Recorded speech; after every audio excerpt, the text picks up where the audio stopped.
Il 6 giugno 1973 Comune, Provincia, Camera di Commercio, Industria e Artigianato di Padova e Ferrovie dello Stato costituirono la società Interporto, grazie alle lungimiranti intuizioni di una classe dirigente consapevole che il problema del trasporto sarebbe stato uno dei più cruciali dei decenni successivi.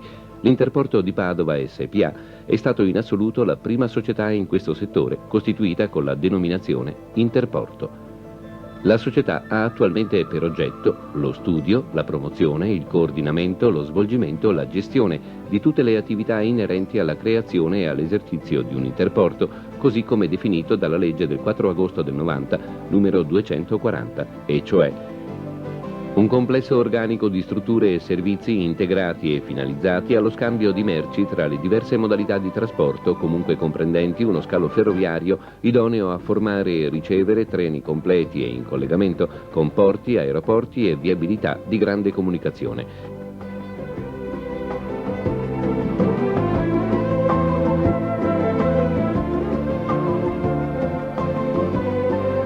Il capitale sociale di 39 miliardi 200 milioni così suddiviso, enti pubblici 57%, banche 28%, autostrade 6%, altri 9%. L'Interporto di Padova si trova nel cuore del nord-est, collocato in un'area geografica che costituisce oggi uno dei maggiori poli economici di riferimento dell'intero paese. L'area interportuale ha una superficie di quasi 2 milioni di metri quadrati e si colloca all'interno di una zona industriale di 11 milioni di metri quadrati, dove sono insediate più di 1.200 aziende con oltre 25.000 addetti.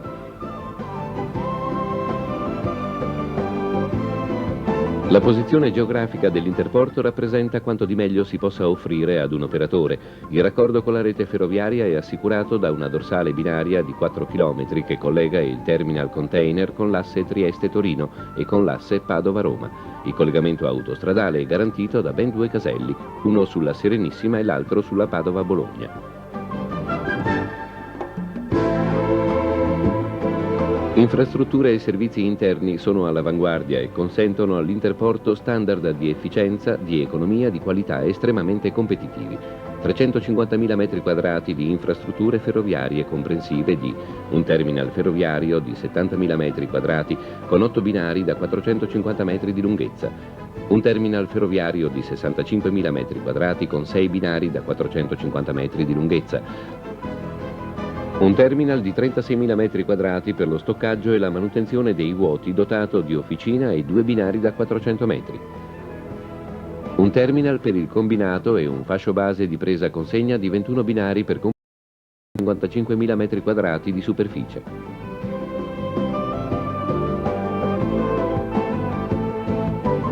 Metri quadrati di magazzini.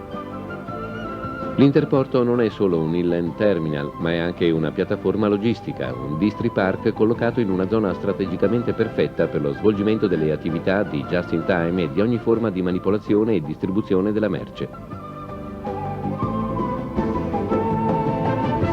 30.000 metri quadrati per attività direzionali e servizi.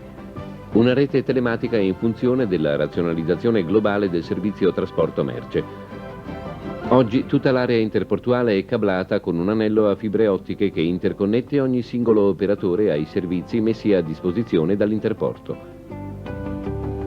I capitali investiti in cifre attualizzate.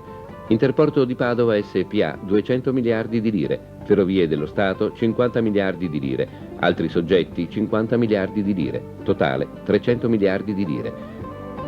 Sono insediate presso le strutture interportuali 75 aziende del settore trasporto e logistica con circa 1.200 addetti. Altre 250 aziende sono inoltre gravitanti nell'area in quanto insediate nelle immediate vicinanze. Queste danno occupazione a più di 3.000 addetti. Grazie all'Interporto di Padova il sistema produttivo del Triveneto può contare su una porta d'accesso formidabile ai più importanti mercati intercontinentali. Il traffico ferroviario, anche convenzionale, supera i 2 milioni di tonnellate, mentre quello stradale è intorno ai 4 milioni di tonnellate. Negli ultimi anni Padova si è imposta all'attenzione del mondo del sistema trasporto, assumendo un ruolo di primo piano nel campo dei traffici container. Il trasporto in queste unità di carico rappresenta il momento più avanzato dell'attuale evoluzione a livello mondiale. Solo attraverso l'utilizzo della tecnologia intermodale, spinta fino ai terminal terrestri, i contenitori marittimi possono essere disponibili in prossimità della merce al centro delle aree industrializzate. Già dal 1997, con il superamento dei 200.000 TEU, il polo padovano si è imposto come il più importante terminal container a livello nazionale, ma il dato risulta ancora più significativo se confrontiamo gli incrementi anno dopo anno.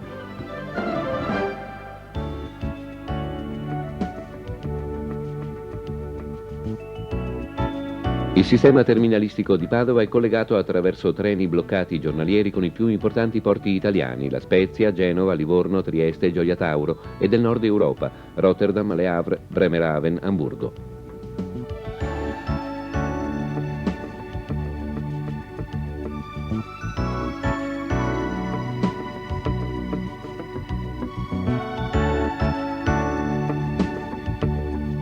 Abbiamo già in fase di progettazione ultimata circa 35.000 metri quadrati di superficie coperta da realizzare, che contiamo di realizzare entro il 2002-2003, e abbiamo in corso e abbiamo già approvato un nuovo grande progetto che abbiamo chiamato Cittadella della Logistica, per la realizzazione di ulteriori 65.000 metri quadrati di magazzini specifici per operatori della logistica, tutto sempre quindi raccordato alle reti ferroviarie con piazzali, bancali e quant'altro. Se riusciamo a completare questa realizzazione nell'arco di 4-5 anni, arriveremo a raddoppiare l'interporto nelle sue dimensioni attuali, quindi passando dagli oltre 100.000 metri quadrati attuali a oltre 200.000 metri quadrati coperti di magazzini e infrastrutture destinate agli operatori della logistica. Il programma di realizzazioni approvato dal Consiglio di amministrazione, che dovrebbe portare al raddoppio della struttura interportuale nell'arco dei prossimi 5 anni, comporta investimenti per circa 116 miliardi di lire. Io credo che l'Interporto di Padova si sta attrezzando per essere pronto alle sfide del 2000.